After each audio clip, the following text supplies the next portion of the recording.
From the heart of Macedonia to the edges of the known world, this is the tale of a young king who dared to dream beyond borders.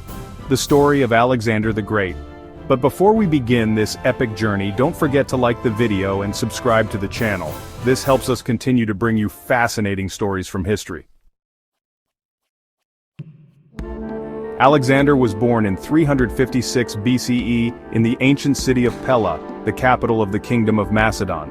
His father, King Philip II, was a brilliant strategist and powerful ruler who transformed Macedonia into a major power in Greece. His mother, Olympias, was a devout and strong-willed woman who claimed descent from the mythical Achilles. From a young age, Alexander showed signs of greatness. He tamed a wild horse named Bucephalus that no one else could handle, impressing his father so much that he said, "My son, you must find a kingdom big enough for your ambitions. Macedonia is too small for you." At the age of 13, Alexander was tutored by the great philosopher Aristotle.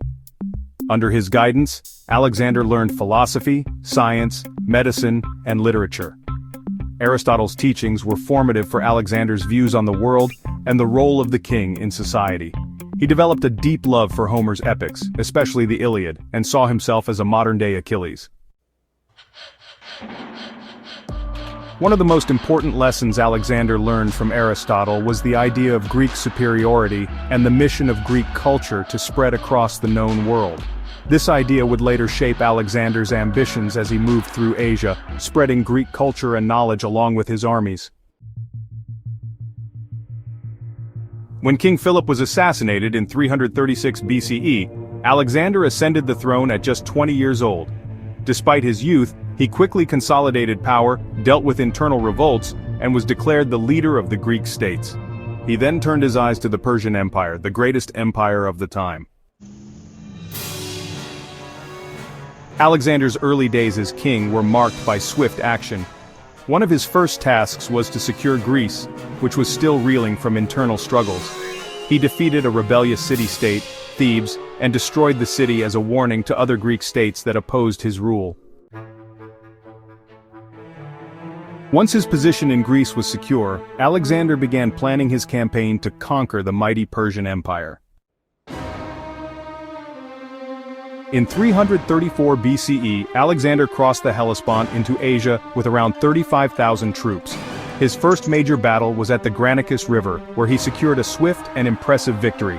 The battle was a testament to his tactical genius as he managed to outmaneuver the larger Persian forces. Next came the Battle of Issus in 333 BCE, where Alexander faced the Persian king Darius III and defeated him, even though the Persian army was much larger. The Battle of Issus is famous not only for the victory but also for the capture of Darius's family, who were later treated with dignity by Alexander, showing his character and sense of honor. One of his greatest victories came in 331 BCE at the Battle of Gaugamela, where he once again faced Darius III. With superior tactics and an iron will, Alexander crushed the Persian forces, effectively bringing the Persian Empire to its knees. In 332 BCE, Alexander entered Egypt and was welcomed as a liberator from Persian rule. The Egyptians saw Alexander as a savior who would free them from Persian oppression. He visited the Oracle of Amun at the Siwa Oasis, where he was proclaimed the son of the god Zeus Ammon. This proclamation reinforced his divine status and further solidified his authority in the eyes of his soldiers and the people of Egypt. It was here that he decided to build a great city on the Mediterranean coast.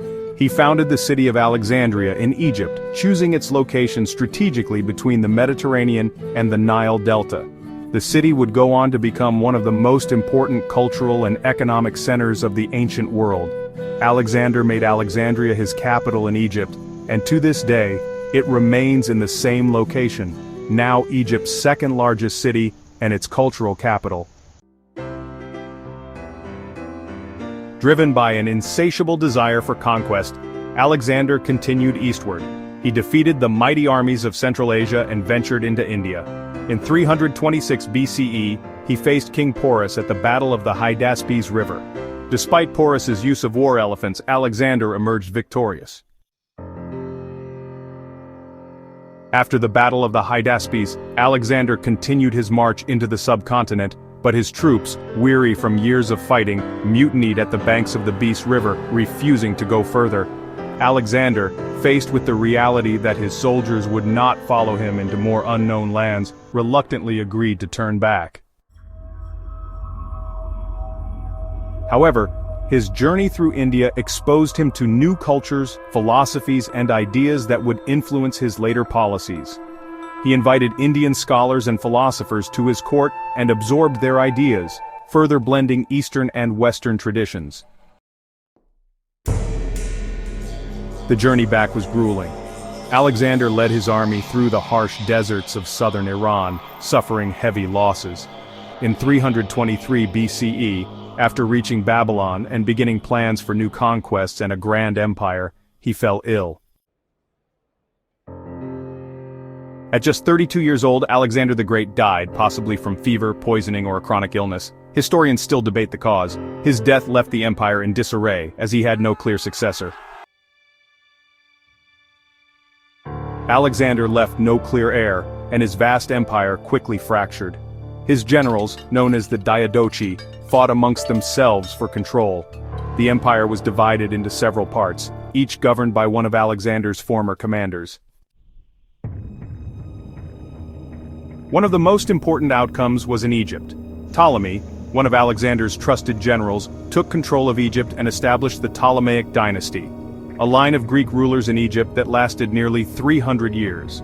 This dynasty included one of the most famous women in history, Cleopatra. Alexander's conquests spread Greek culture across a vast area, blending it with Persian, Egyptian, and Indian influences. This era, known as the Hellenistic period, saw the birth of new cities, scientific discoveries, and artistic achievements inspired by this cultural fusion. He founded over 20 cities, many of which were named Alexandria. His vision of a united world under one ruler left a lasting impact on history, and inspired leaders from Julius Caesar to Napoleon. Even today, Alexander the Great is remembered not only as a brilliant military commander, but also as a visionary who shaped the course of human civilization. His story, filled with ambition, courage, and tragedy, continues to captivate people around the world. Now, Alexander's influence on global culture cannot be overstated. His policies influenced future generations of rulers who adopted elements of Greek civilization as the standard.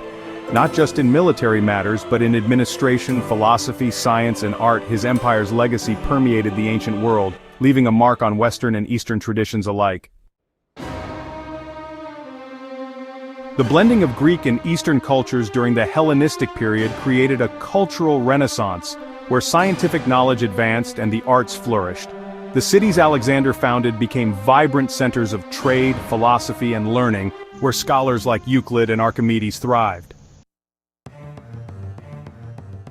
Even after the fall of his empire, Alexander's vision of a world connected by trade, culture, and knowledge lived on, influencing later civilizations such as the Romans, who sought to model their own empire after Alexander's.